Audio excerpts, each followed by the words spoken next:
রব্বুল আলামিন বলেন, ওয়ামা আরসালনাকা ইল্লা রাহমাতাল লিল আলামিন।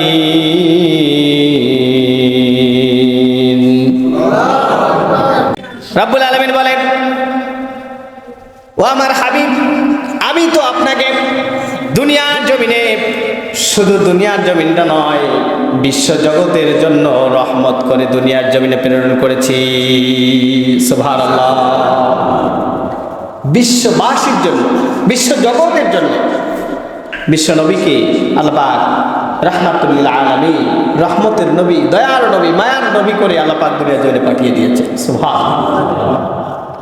কি রহমত ছিলেন দেখেন, কেমন তিনি রহমতের অধিকারী ছিলেন, কেমন তার দয়া ছিল, কেমন তার ক্ষমার মহানবুর এই আদর্শটা ছিল তার মধ্যে। একটা তার জীবনে ছোট্ট একটি ঘটনা টেনে নিয়ে আসতেছে। দেখেন, আল্লাহ রাসূল সাল্লাল্লাহু আলাইহি ওয়াসাল্লামের বাসায় এক ইহুদি মেহমান হলেন। রাত্রেবেলায় তার বাসায় আসলেন। আসার পরে বিশ্বনবীর পরিবারে যতটুকু খাবার রান্না হয়েছে পুরা খাবারটুকু ইহুদির সামনে নিয়ে আসলেন। আসার পর তাকে খেতে দিলেন। ইহুদি প্ল্যান করে এসেছে বিশ্বনবী মুহাম্মদকে কষ্ট দেওয়ার জন্য প্ল্যান করে এসেছে। পুরা খাবারটুকু যখন তার সামনে দিয়েছে, ইহুদি পুরা খাবারটুকু তিনি খেয়ে নিয়েছেন। পরিবারের লোকজন না খেয়ে রাত্রি যাপন করল। শুধু এখানেই শেষ হয়নি, ওই ইহুদি খাবার খাওয়ার পরে তাকে রাতে ঘুমানোর জন্য জায়গা করে দিলেন। যখন রাত্রেবেলায় ঘুমানোর জন্য জায়গা করে দিয়েছেন, ওই ইহুদি রাত্রেবেলায় ঘুমানোর সময় ঘুমিয়ে থাকার পরে শেষ রাতের দিকে বিছানা অপরিষ্কার করে রেখে, বিছানায় পায়খানা করে রেখে তিনি চলে গেছেন, পালিয়ে গেছেন। বিশ্বনবী, মদিনাওয়ালা নবী, রহমতের নবী, মায়ার নবী, দয়ার নবী সকালবেলা গেলেন মেহমানের খোঁজ নেওয়ার জন্য। যাওয়ার পরে দেখলেন ঘরের দরজা খোলা, মেহমান বাসার মধ্যে নেই, ঘরের মধ্যে নেই। তিনি ঘর ঢুকে দেখলেন বিছানা অপরিষ্কার করে রেখে পালিয়ে চলে গেছে। কিন্তু যাওয়ার সময় যখন এসেছে, ওই ইহুদির হাতে একটা পোটলা ছিল অথবা একটা ব্যাগ ছিল, তিনি ব্যাগটা রেখে গেছেন। সম্মানিত ভাইয়েরা আমার, বিশ্বনবী নিজেই হাতে ওই ময়লাগুলো পরিষ্কার করা শুরু করলেন।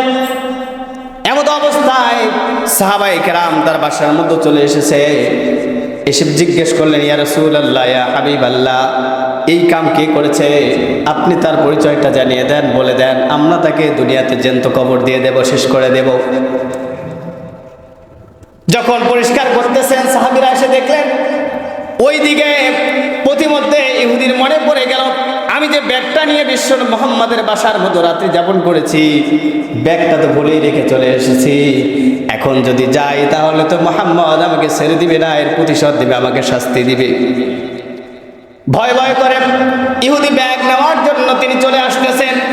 আস্তে আস্তে যখন মুহাম্মদ সাল্লাল্লাহু আলাইহি সাল্লামের বাসার কাছে চলে এসেছেন, দরজার পাশে এসেছেন, ওই সময় সাহাবায়ে কেরাম বিশ্বনবীকে বললেন, ইয়া রাসূলুল্লাহ, ইয়া হাবিবাল্লাহ, আপনি শুধু তার ঠিকানাটা বলুন, তার পরিচয়টা বলুন, তাকে দুনিয়াতে তাকে জ্যান্ত শেষ করে দেয়া হবে।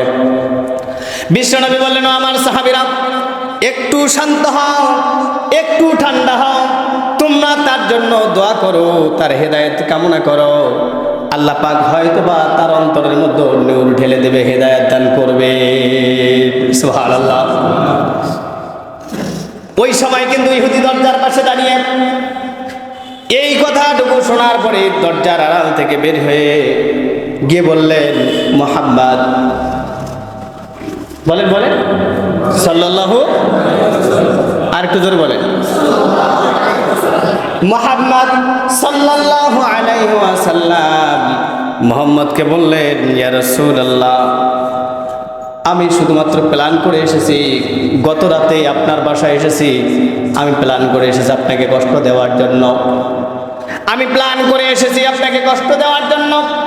এই জন্য রাত্রিবেলায় আমি জানি পুরা খাবারটুকু আমি খেয়ে ফেলেছি, এই জন্য খেয়েছি আপনাকে কষ্ট দেওয়ার জন্য। আবার বিছানা অপরিষ্কার করে রেখে চলে গেছি, বিছানা অপরিষ্কার করে রেখে চলে গেছি এই জন্য, যাতে করে আপনি কষ্ট পান, আপনাকে কষ্ট দেওয়ার জন্য এই প্ল্যান করে চলে গেছি আমি। কোনো উদ্দেশ্য ছিল না। কিন্তু আমি দেখলাম আপনি তো কষ্ট তো দূরের কথা, উল্টা আমার জন্য হেদায়েতের দোয়া করতেছেন।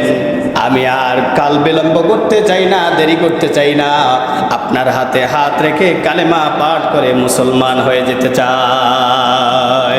সুবহানাল্লাহ।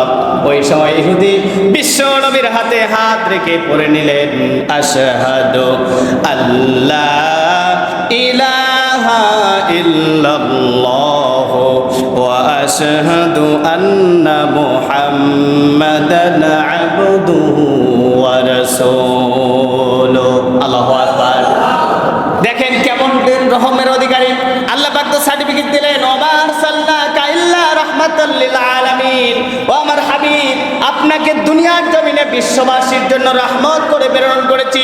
এত পরিমাণ কষ্ট দিল, তার খাবার খেয়ে ফেললো, বিছানাও পরিষ্কার করলো, একটা বারের জন্য কষ্ট পেল না। কিন্তু এখান থেকে একটা শিক্ষা আছে, ওই ইহুদি পরবর্তীতে মুসলমান হয়েছে ঠিক হয়, কিন্তু ওই তার জাতেরা এখনো ওই সময় বিশ্বনবী শুধু নয়, প্রত্যেক যুগে যুগে নবীদেরকে কষ্ট দিয়েছে।